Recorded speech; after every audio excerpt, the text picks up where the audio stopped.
Happy early lunch hour, guys. Yeah, we're going to put this one up early because we got some great news coming out. Mrs. P and I were just finishing up pickling 20 pounds of beets. Got out and harvested those yesterday, and then I had to do the final decantation and clarifying of the first batch of strawberry wine. So that's been the mission this morning. But good things for us. Hasn't been such a good last 7 days for Joe. I mean, come on, his son just got convicted of 3 felonies. That was last week. Today, Friday, because this is usually when stuff like this comes out, not a good day for the Biden administration. You figure the Democrats were probably hoping that they could push all this stuff off for another 6 months until Joe's out of office. But no, Joe now gets to run on a couple more great accomplishments he has. First off, in a federal court, we got the announcement that Title IX, the one that basically defines a man and a woman for jobs, sports, whatever, Well, a federal judge has now ruled that no, how you identify has nothing to do with Title IX. So no, you do not get Title IX protection because you put on a skirt and decided to call yourself Mary. Okay? Doesn't work that way. So yes, we are back to if you have an XX chromosome, you are a female. If you have an XY chromosome, you are male. It doesn't matter when you attain puberty or if you attain puberty.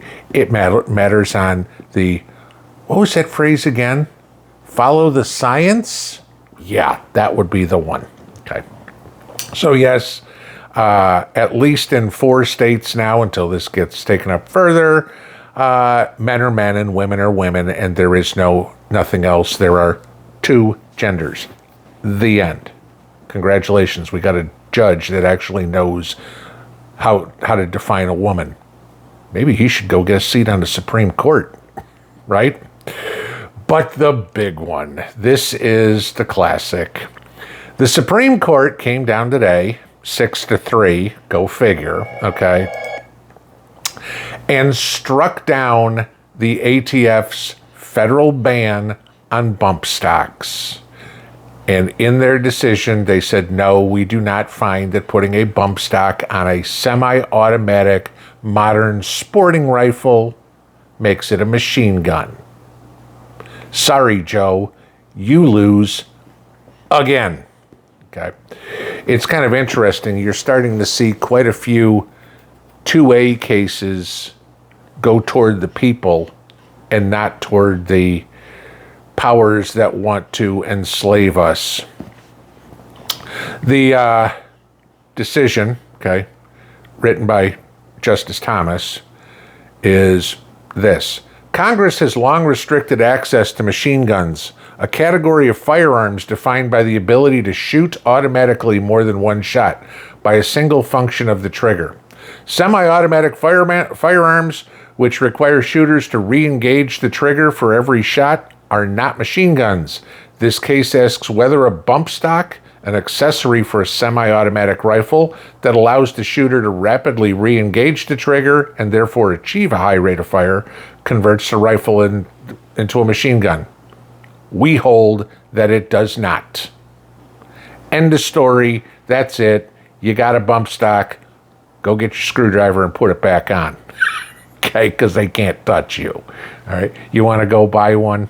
I guess you can, because there's no law that says you can't. The Supreme Court has now said they are totally legal. Okay.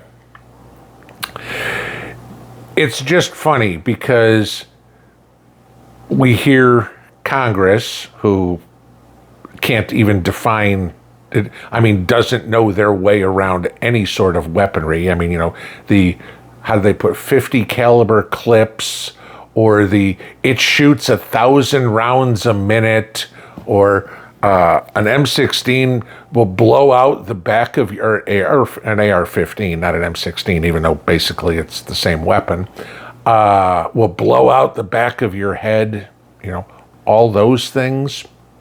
None of them are true. But this is what the mental midgets in the DNC try to explain to the public. And it's always so funny because when the public gets questioned about modern sporting rifles, you know, oh, that big black scary rifle, right? Okay. No.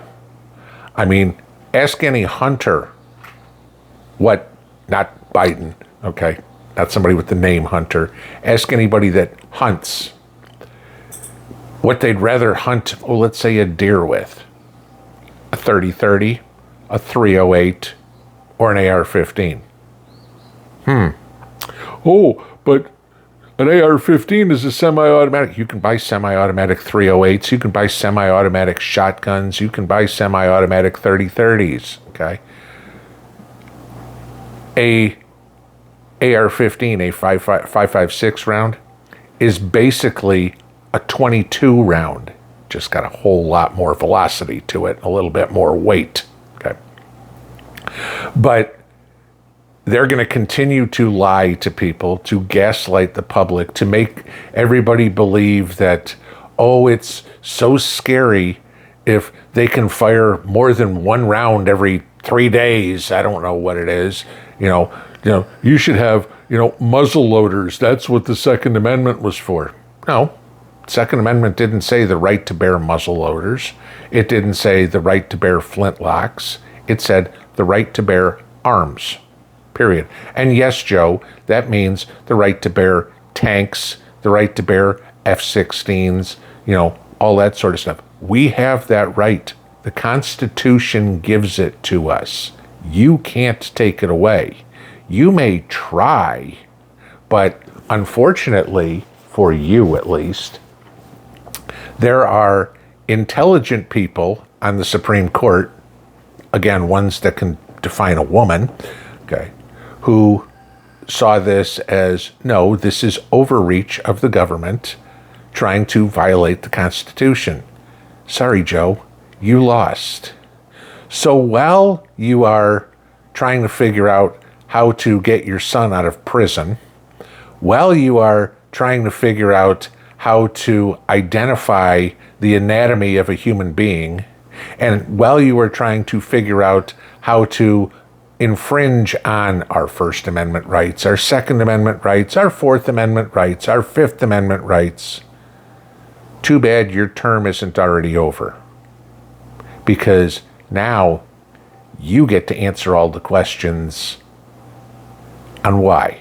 Unless, of course, you're at a press conference and they don't ask you a question that you're prepared for. In other words, meaning you don't have note cards in front of you. Kind of like just happened at the G7 where you got two reporters got to ask you questions and you got pissed because they weren't asking you a question about the deal in Ukraine. They were asking you about what's going on in Gaza, where, oh, by the way, that's a failure too, because, well, you want to pay to rebuild Gaza. Congress said, go fly a kite. Hey, Joe, remind me again in 3.5 years what accomplishments you have, because God forbid I can't find any. Pinball out.